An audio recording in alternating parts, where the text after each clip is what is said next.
नमस्कार प्रिय शिक्षार्थी।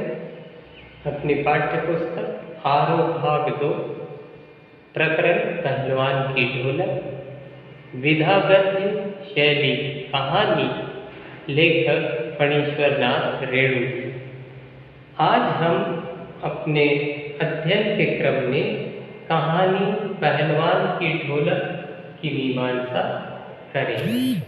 प्रिय शिक्षार्थियों, कहानी पहलवान की ढोलक कथाकार रेणु जी की समस्त विशेषताओं को एक साथ हमारे सामने प्रकट करती है।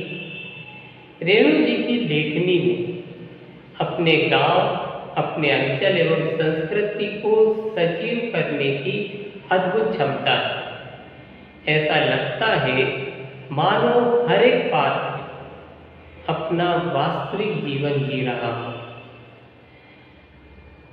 फणीश्वरनाथ रेणु जी अपने अग्रज मुंशी प्रेमचंद जी के लेखन की सामाजिक यथार्थवादी परंपरा को अग्रसर करते से प्रतीत होते हैं।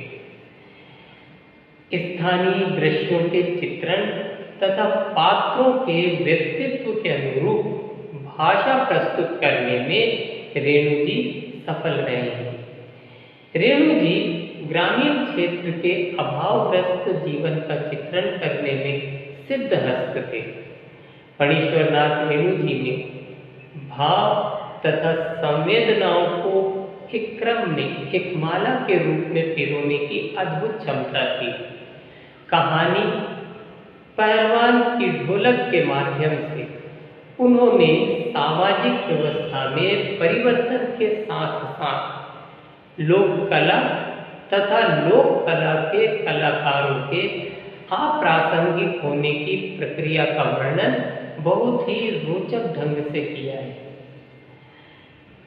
कहानी पहलवान की ढोलक में राजा साहब के स्थान पर राजकुमार का आगमन, व्यक्तिगत सत्ता के परिवर्तन के साथ साथ पुरानी व्यवस्था के बदल जाने और नई व्यवस्था के आगमन का प्रतीक है। लुट्टन पहलवान पर व्यवस्था का विशेष प्रभाव पड़ता है। भारत के स्थान पर इंडिया के छा जाने से उत्पन्न समस्या ही लुट्टन पहलवान को लोक कला से हटाकर भुखमरी एवं अकाल की स्थिति में लाकर खड़ा कर देती है। ऐसे समय में कहानी का नायक, कहानी पहलवान की ढोलक का नायक लुट्टन पहलवान ढोलक के बोल द्वारा अपनी जीवटता को दर्शाता है और अपना अस्तित्व बनाए रखने और समाज को मौत से लड़ते रहने की शक्ति देता है। किंतु लुट्टन पहलवान की पहलवानी और भूख और महामारी के रूप में आए फटे ढोल की पोल के रूप में हमारे सामने प्रकट कर देती है। इस कहानी का मुख्य पात्र लुट्टन पहलवान हमें व्यवस्थाओं के विषय में विचार करने को विवश करता है।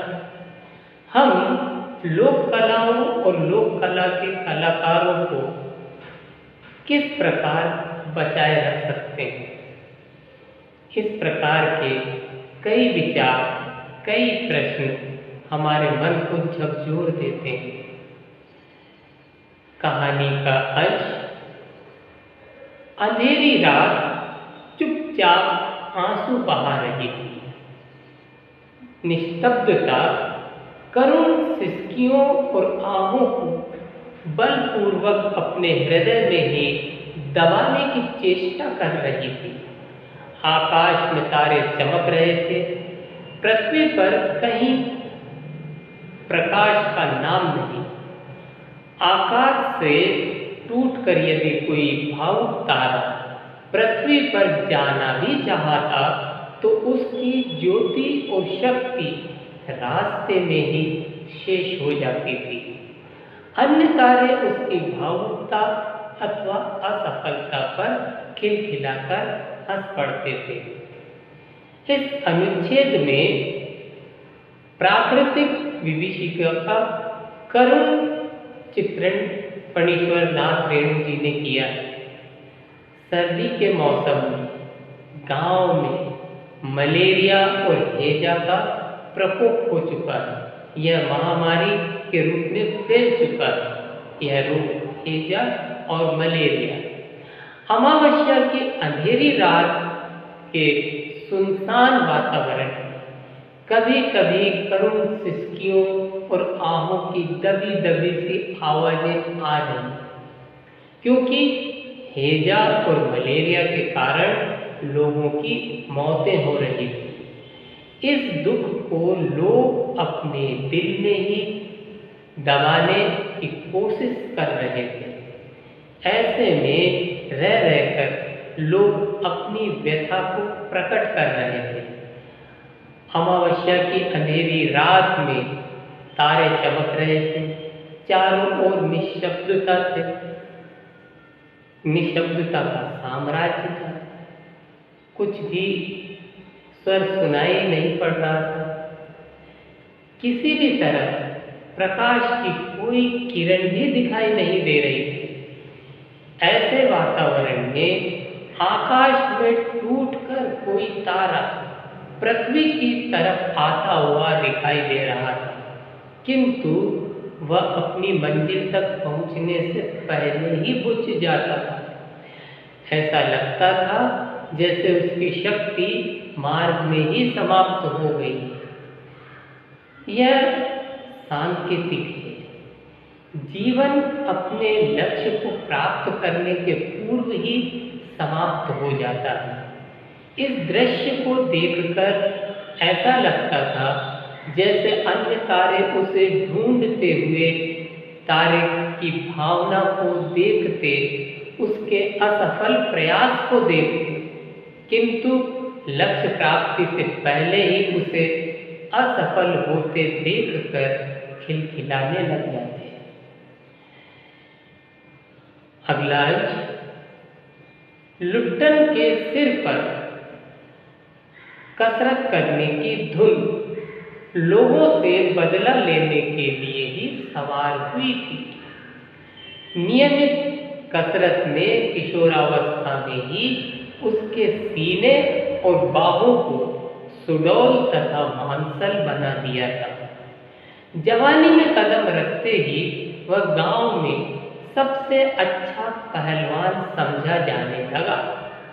लोग उससे डरने लगे और वह दोनों हाथों को 45 डिग्री की दूरी पर फैलाकर पहलवानों की भांति चलने लगा।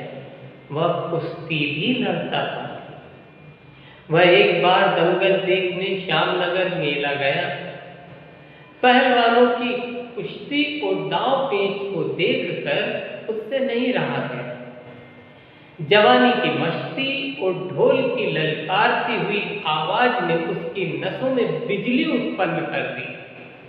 उसने बिना कुछ सोचे समझे दंगल में शेर के बच्चे को चुनौती दे दी।